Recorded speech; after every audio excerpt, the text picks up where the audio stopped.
Okay friends, चलिए देखते हैं कि इक्वेशन ऑफ मोशन को ग्राफिकल मेथड से कैसे ड्राइव करते हैं। ठीक है, वैसे तो हायर क्लास में इसके ड्राइव करने का हमारे पास 3 मेथड है, राइट। और 9th क्लास में भी टॉपिक आता है, उसमें सिर्फ इन्होंने ग्राफिकल मेथड सिखाया। तो आज मैं वही कराने वाला हूँ और मेरे आने वाले वीडियोस में आपको बाकी 2 मेथड भी करवा दूंगा। चलिए शुरू करते हैं। तो शुरू करने से पहले 2 चीजें आपको पता होनी चाहिए। एक कि जो स्लोप ऑफ वीटी ग्राफ होता है, that is velocity time graph, वो हमें क्या देता है? वो हमें देता है acceleration, right. And number two area under VT graph. जो वीटी ग्राफ के नीचे हम एरिया निकालते हैं उससे हमें क्या आता है? डिस्टेंस आता है। तो ये हम दोनों कंसेप्ट जो है हम यूज करेंगे इस ग्राफिकल मेथड से इक्वेशन मोशन को ड्राइव करने के लिए। चलिए शुरू करें। चलिए, तो सबसे पहले हम क्या करेंगे? Will make a VT graph. बिना वीटी ग्राफ के ये ड्राइव करना मुश्किल है, राइट। उसी ग्राफ को यूज करके हमने इक्वेशन को ड्राइव करना है। लो अभी ये बनाया मैंने ग्राफ, और लो ये हमारा हो गया वीटी ग्राफ। ओके, तो हम मान लेते हैं कि एक जो बॉडी है, राइट, उसकी इनिशियल वेलोसिटी क्या है? यू है, राइट। हमने ये नहीं मानना कि बॉडी जीरो से शुरू है, हम मान लेते हैं कि बॉडी की वेलोसिटी क्या है?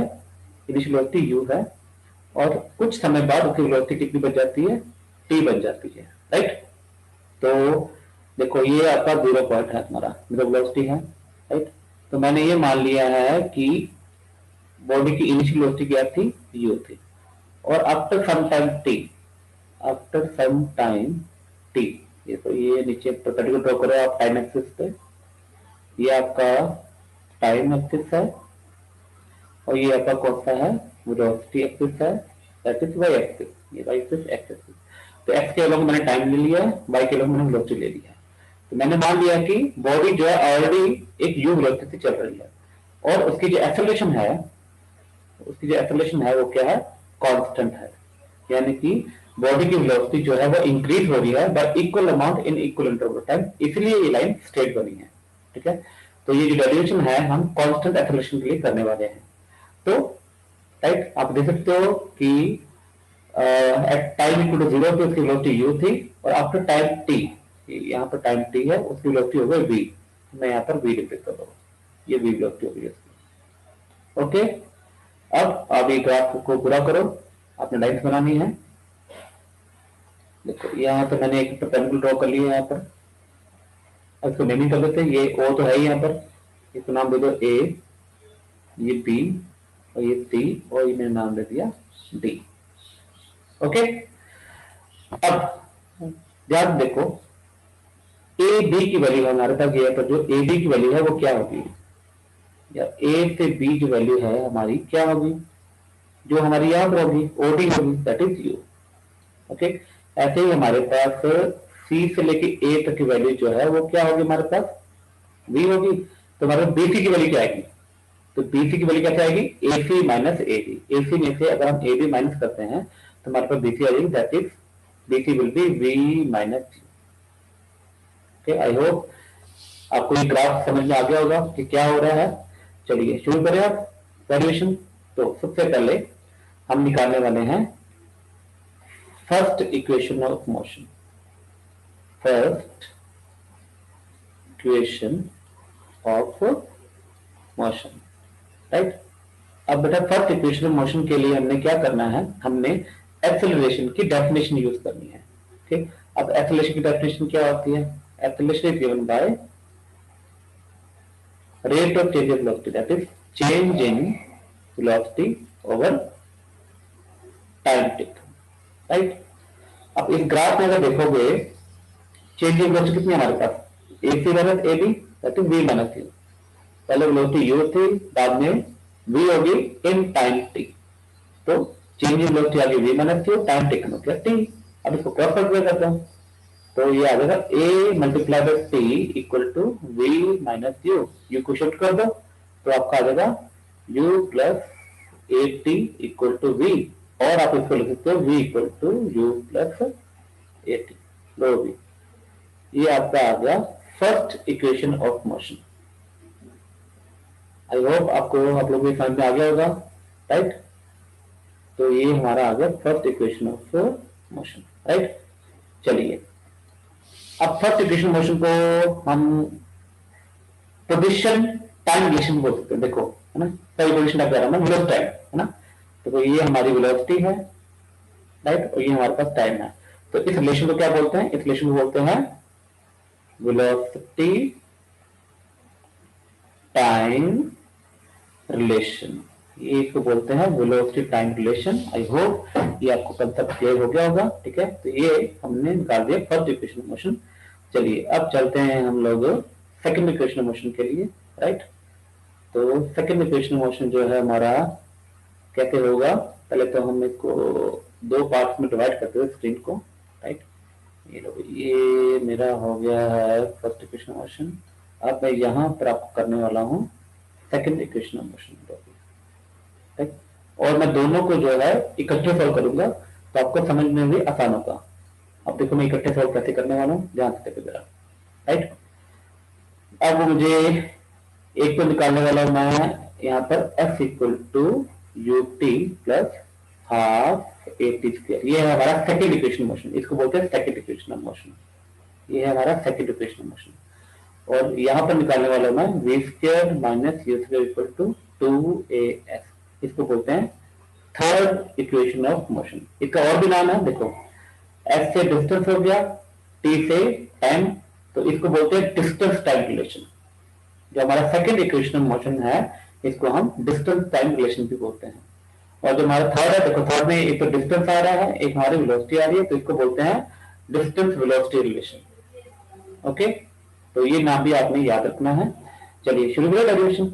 देखिए डेरिवेशन शुरू करने से पहले आप मुझे एक चीज पता है, क्या पता है कि जो एरिया होता है, एरिया अंडर वीटी ग्राफ, मैंने पहले आपको मेंशन किया था ना, ये जो वीटी ग्राफ हमारा ये है, तो इस नीचे इसका पूरा जो एरिया है वो हमें क्या दे देगा, हमें डिस्टेंस दे देगा। It will give you distance covered by the body. तो area under VT graph will give you distance covered by the body. अब ये दोनों इक्वेशन बिल्कुल सेम टू सेम ड्राइव करने वाला हूं, आपको याद करने में भी आसानी होगा, राइट, और समझने में भी आसानी होगा। अब देखिए तो मैं यहां लिख रहा हूं कि distance is given by area under क्या है, VT graph. Area under VT graph. आपने यहां भी सेम टू सेम लाइन लिखनी है जो मैंने यहां लिखा है, आपने लेफ्ट और राइट दोनों पे सेम टू सेम लिखना है।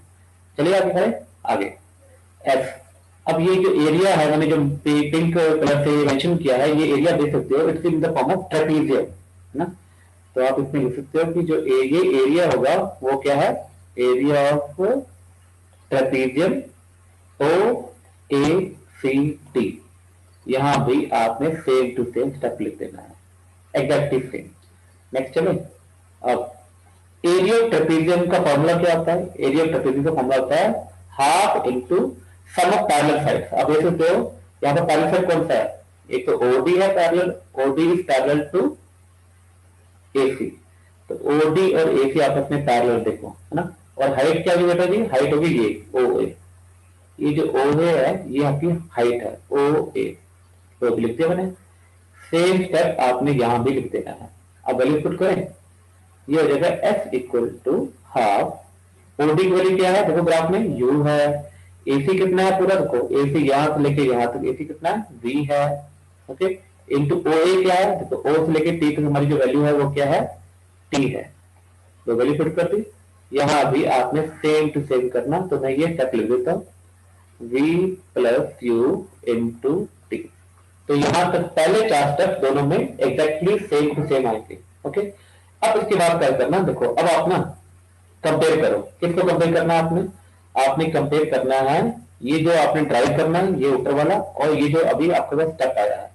अगर आप दोनों कंपेयर करोगे तो यू विल फाइंड कि ऊपर वाली इक्वेशन जो हमें ड्राइव करनी है उसमें v है ही नहीं है, जबकि यहां पर हमारा v आ रहा है, देखो। तो हमने यहां से v को रिमूव करना, अपने आप ये डेरिवेशन हमारी बन जाएगी, ओके। तो v को बेटा रिमूव कैसे करना है, v को रिमूव करना by using the first equation of motion. देखो तो आपने यहां लिख देना है s इक्वल टू हाफ अब देखो यहाँ पर मैं v की वैल्यू पुट करने वाला हूं, तो v की वैल्यू क्या है यहाँ पर, v की वैल्यू है u प्लस ए टी, मैंने v की वैल्यू पुट कर दी इंटू टाइम टी।